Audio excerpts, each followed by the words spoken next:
مباہلہ کے میدان میں جب حضور سرور کائنات اپنے بچوں کے ساتھ حضرت علی علیہ السلام کے ساتھ حضرت فاطمہ زہرا السلام علیہ کے ساتھ تشریف لے گئے، تو پھر وہاں پر عیسائیوں نے تو دیکھ لیا کہ جب یہ پاک ہستی آئی ہیں تو اس کے بعد تو اگر یہ پہاڑوں کو بھی اشارہ کر دے تو پہاڑ اپنی جگہ سے ہل جائیں، تو ممکن ہی نہیں ہے کہ ان کے سامنے روکا جائے.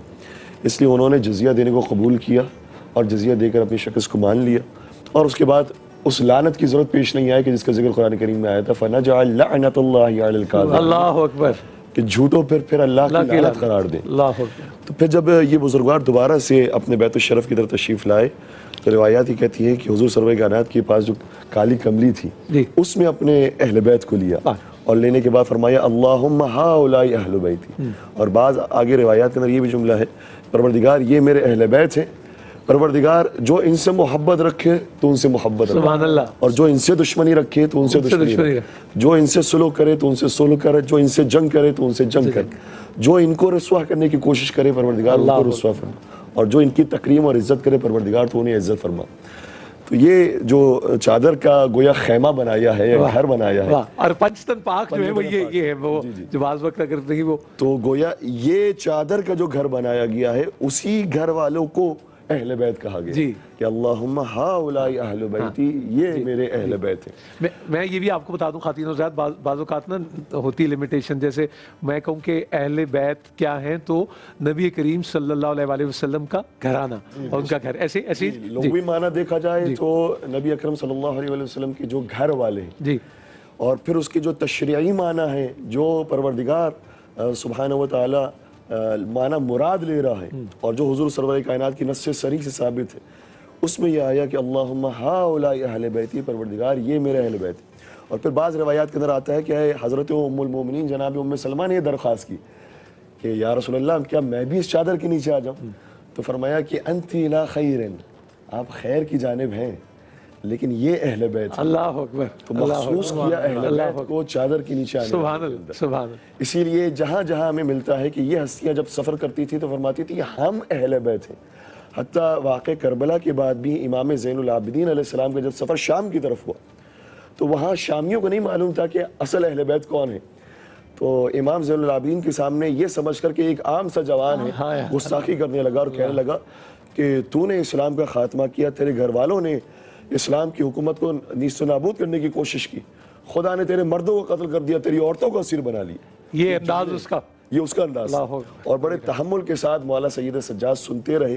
جب اس کی باتیں مکمل ہو گئی تو اتنا سوال کیا یہ بتا تو نے قرآن پڑھا ہے؟ تو کہتا ہے ہاں میں نے قرآن پڑھا ہے، لیکن قرآن پڑھنا اور ہے شان نزول کے ساتھ جاننا کہ قرآن کس موقع کے لیے آیا ہے اور کس کے لیے آیا ہے وہ اور ہے.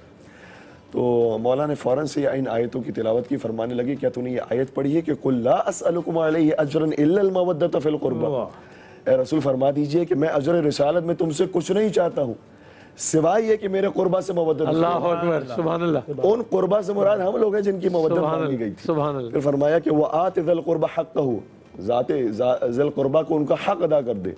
فرمایا کہ ذی القربہ سے مراد ہم لوگ ہیں.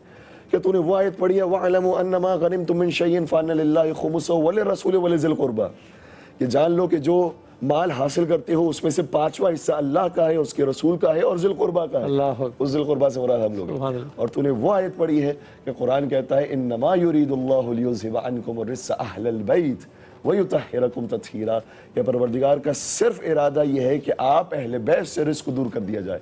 فرمایا وہ ہم اہل بیت ہیں. تو بوڑھا حیران ہو گیا اور کہتا مجھے تو نہیں معلوم تھا اس کی تفسیر یہ ہے. اپنا امامہ اتارتا ہے، زمین پہ پٹکتا ہے اور کہتا ہے آپ حکم دیجئے تو میں ان کے خلاف قیام کروں. اور پھر وہ تلوار چلاتا چلاتا رائے خدا میں. اللہ اکبر، اللہ اکبر. جیسے آپ صلی اللہ علیہ وسلم نے فرمایا سلمان منا من اہل البیت، سلمان فارسی رضی اللہ تعالیٰ عنہ کے لیے کہ سلمان ہم سے ہیں، اہل بیت ہیں. تو اہل بیت کا اس کا یہ جو پنجتن پاک کا ہے سلسلہ، اس سے تو کوئی دوسری رائے ہے ہی نہیں. آیت تطہیر وہ بات اپنی جگہ مسلم ہے، لیکن ہر وہ شخص یہ لیکن بڑا مسئلہ کر دیتا ہے. میں نے بھی دیکھا کہ نہیں ویسے مجھے خیال آ رہا ہے ایک دم قرآن میں بھی جب امہات المومنین کو بھی اہل بیت کہا گیا ہے. بالکل ٹھیک ہے. امہات المومنین کو بھی، یا نساء النبی آپ صلی اللہ علیہ وسلم کی تمام ازواج کو اہل بیت کہا گیا. بنات النبی اہل بیت ہیں، صرف سیدہ فاطمہ اہل بیت تو نہیں ہے نا، سبھی ہیں. بات یہ ہے کہ ان کے پنجتن پاک ہونے میں تو نعوذ باللہ ثم نعوذ باللہ کوئی شک نہیں ہے، لیکن انبیاء کے وارث، انبیاء کے اہل بیت وہ ہیں جو انبیاء کی تعلیم کو پھیلاتے ہیں۔ ہم نے تو علماء نے بھی کہا کہ علماء بھی انبیاء کے علماء وارث۔ انبیاء کے وارث ہیں، اور رسول اکرم صلی اللہ علیہ وآلہ وسلم نے جب حضرت سلمان، جو ان کی زبان کے بھی نہیں ہیں، حضرت سلمان تو فارسی ہے نا، تو وہ تو اہل بیت نہیں ہونے چاہیے نا اس حساب سے، لیکن آپ صلی اللہ علیہ وسلم کا یہ فرمانا کہ سلمان منا من اہل البیت۔ اور بہن نے جو ہے بڑے خوبصورت انداز میں اپنے نقطہ نظر کو بیان کیا، میں اس حوالے سے آپ کو اپریشیٹ بھی کروں گا، اور اس نقطے کی طرف بھی ہم اپنے اعتبار سے اشارہ کرنا چاہیں گے کہ ویسے ہر ایک کا ایک اپنا مرتبہ ہوتا ہے۔ جو پنجتن پاک علیہ السلام کا مقام مرتبہ ہے، اس مرتبے کے اہل بیت آپ کو کہیں اور نہیں ملتے۔ سبحان اللہ، سبحان اللہ۔ اور اسی طریقے اچھا جی، اب وہ بریک آ گیا، ایک چھوٹے سے جملے کا میں اور اضافہ کر دوں۔ اسی وجہ سے السلمان منا اہل البیت کہا گیا کہ سلمان کا درجہ بہت بلند تھا، بلند ہونے کے بعد فرمایا اب تم اس قابل ہو گئے ہو کہ ہم اہل بیت کے ساتھ ملحق کر لیے جاؤ۔ سبحان اللہ۔ وہ اور ہوتے ہیں جو بنے بنائے اہل بیت، اور سلمان فارسی کا ذرا سفر تو دیکھیں، سبحان اللہ۔